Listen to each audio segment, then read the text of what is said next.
দেশে মোট ভোটার 12,36,83,512 জন। গত বছরের তুলনায় 18,33,312 জন ভোটার বেড়েছে, যেখানে নারীর তুলনায় পুরুষ ভোটার বেড়েছে প্রায় দ্বিগুণ। সকালে আগারগাঁওয়ে নির্বাচন ভবনের সংবাদ সম্মেলনে এই তথ্য জানান কমিশনার আবুল ফজল মোহাম্মদ সানাউল্লাহ। নিয়ামুল আজিজ সাদেকের রিপোর্ট। জাতীয় নির্বাচনকে সামনে রেখে প্রতি বছরের মতো খসড়া ভোটার তালিকা প্রকাশ করেছে নতুন নির্বাচন কমিশন।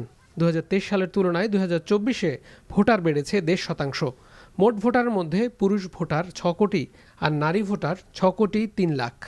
নতুন করে বৃদ্ধি পাওয়াদের মধ্যে পুরুষ ভোটার সংখ্যা 11,85,000 আর নারী ভোটার 6,47,000।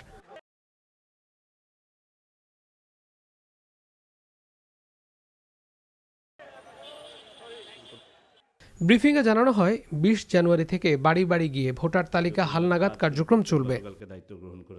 মৃত ভোটারদের তালিকা থেকে বাদ না পড়া, কোথাও কোথাও দ্বৈত ভোটার থাকার সম্ভাবনা, এই তালিকায় এখনো অনেকে বাদ পড়েছেন তথা আবেদন করেন নাই। এর মধ্যে ত্রুটি বিচ্যুতি যা কিছু আছে সেগুলো দাবি আকারে, আপত্তি আকারে আপনারা আগামী 15 দিনের মধ্যে উপস্থাপন করবেন। ভোটারদের বয়স নিয়ে এবং 2025 সালের আগে 18 বছর হওয়াদের ভোটার করার বিষয়ে আলোচনা চলছে বলে জানানো হয়। আমরা নির্বাচন কমিশন একটা নীতিগত সিদ্ধান্ত নিয়ে আলোচনা করেছি যে যদি দেখি যে একটা উল্লেখযোগ্য সংখ্যক ভোটার বয়ঃপ্রাপ্ত হয়ে গেছেন ভোটের আগে, তাহলে প্রয়োজনে অর্ডিন্যান্স জারি করে তাদেরকে ভোটার তালিকায় সন্নিবেশ করা যায় কিনা এই সম্ভাবনাটা আমরা যাচাই করে দেখব।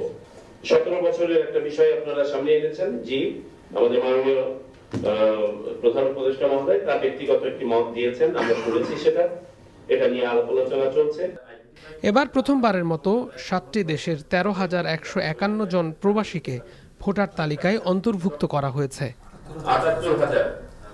Niamul Aziz Sadek, NTV news, Dhaka.